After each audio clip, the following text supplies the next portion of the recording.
આપનો અને આરોગ્ય વિભાગની ભરતીને લઈને GPSC chairman Hasmukh Patel press conference કરી રહ્યા છે. સીધા જોઈએ. 6 જગ્યાઓ છે. ઇન્સ્યોરન્સ મેડિકલ ઓફિસરની 147 જગ્યાઓ છે. બીજી નાની મોટી જગ્યાઓ છે, ટ્યુટરની જગ્યાઓ છે અને પ્રોફેસરોની પણ જગ્યાઓ છે.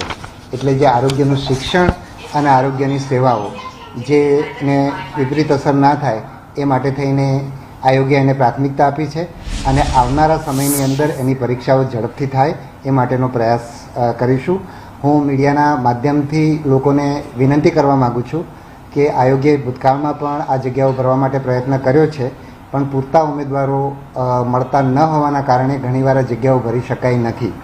એને ધ્યાનમાં રાખીને અમે આ જાહેરાતમાં એવી પણ જોગવાઈ કરી છે કે અત્યારે જે ઉમેદવારો એમના અભ્યાસના છેલ્લા વર્ષમાં હોય તે પણ અરજી કરી શકે છે અને ઇન્ટરવ્યૂ પહેલાં એ લોકો પાસે એની ડિગ્રી હોવી જરૂરી છે.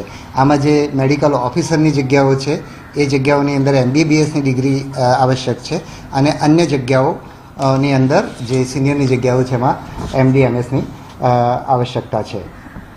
હું ખાસ તો જે યુવાન ડૉક્ટરો અત્યારે અભ્યાસ કરી રહ્યા છે અથવા અભ્યાસ કરીને ડૉક્ટર તરીકે સેવા બજાવી રહ્યા છે એમને હું ખાસ વિનંતી કરીશ કે જે સરકારી હોસ્પિટલો અને સરકારી મેડિકલ કોલેજની અંદર જે તમે કામ કરો છો એ ખૂબ જ સેવાનું કામ છે.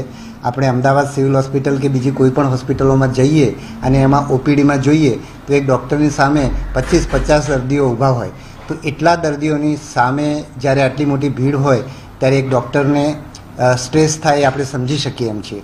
એટલે એ જો આપણે ડૉક્ટરને જોઈએ તો એ કેટલું મોટું સેવાનું કામ કરે છે.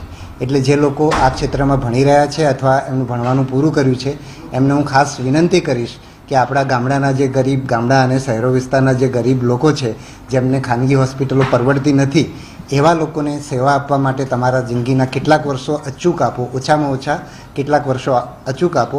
હું એ પણ જોઉં છું કે એવા પણ ડૉક્ટરો છે જેમણે સરકારી નોકરીની અંદર પોતાના આખી જિંદગી આપી છે, એમને હું ખાસ બિરદાવું